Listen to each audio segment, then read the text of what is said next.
Di Jetsar, Anandi mengadakan acara pendidikan, mengajari anak-anak gadis untuk menulis. Setelah mengajari beberapa anak, Anandi melihat ada satu anak gadis yang sedang menunggu dia untuk mengajarinya. Saat Anandi ingin ke arah gadis itu, muncul telapak tangan pria yang membantu gadis kecil itu menulis. Anandi perlahan melihat ke wajah orang itu, dan ternyata itu adalah Shiv. Anandi terkejut sekaligus senang. Dia terkejut karena Shiv muncul di situ, padahal Shiv mengatakan kalau dia akan pulang di malam hari. Lalu Anandi tetap senang dengan kedatangan Shiv, karena dia sudah sangat merindukan suaminya ini. Anandi saking senangnya merasa ingin segera memeluk Shiv, tetapi karena banyaknya orang di situ, Anandi menahan diri. Setelah melepas rindu memandang satu sama lain cukup lama, Anandi melanjutkan mengajari anak-anak gadis. Di sela itu, Shiv berdiri dari kursi dan berjalan pergi ke mobilnya. Dan Anandi juga melihat Shiv jalan pergi. Karena rindunya pada Shiv, Anandi mengambil kesempatan ini untuk berbicara berdua pada Shiv. Jadinya, Anandi menyusul Shiv ke mobil. Di mobil, Shiv mengambil sesuatu dan saat dia berbalik, Anandi ada di belakangnya. Shiv kaget, lalu dia menyembunyikan barang yang diambil tadi. Anandi mulai berkata, "Aku terkejut melihatmu ada di sini, karena kamu bilang akan pulang di malam hari." Shiv dengan malu-malu mengakui kalau dia berbohong. Shiv mengatakan, "Aku berbohong padamu, tetapi kebohonganku ini untuk membuatmu bahagia.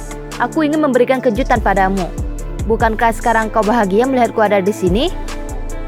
Anandi tersenyum dan berkata, "Iya, rencanamu ini berhasil." Shiv berkata lagi, "Apa kamu tahu pada bulan Februari tanggal 14 yang dirayakan oleh seluruh dunia?" Shiv mengeluarkan boneka yang bertulisan love dan dia memberikan kepada Anandi sambil mengatakan, "Ya, di hari tanggal 14 Februari itu adalah hari pasangan kekasih. Biarpun aku terlambat, aku ingin menghadiahkan ini kepadamu dengan sepenuh hatiku. Dan Anandi, aku mencintaimu," kata Shiv. Anandi menerima hadiah dari Shiv dan berkata, "Terima kasih."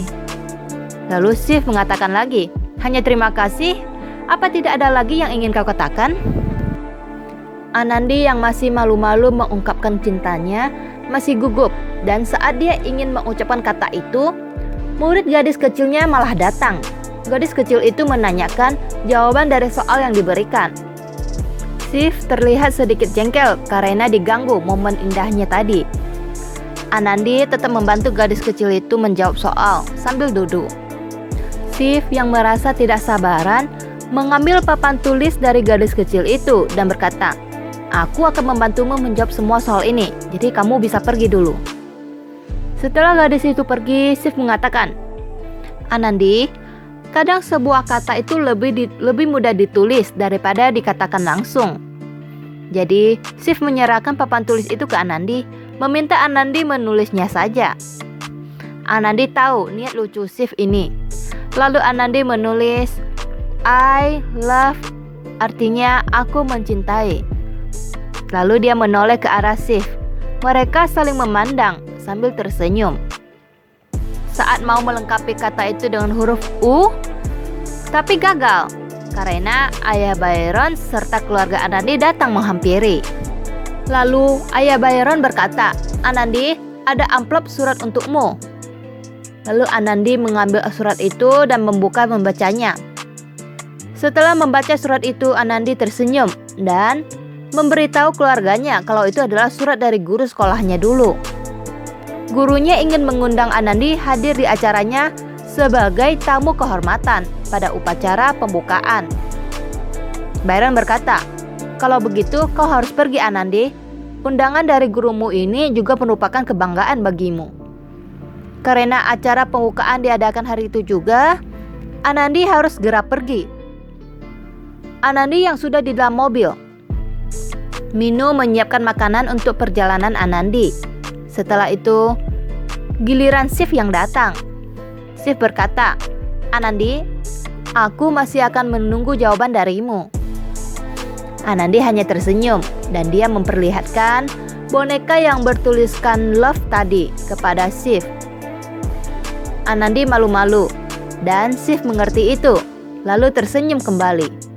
Setelah itu, mobil Anandi pun berangkat jalan.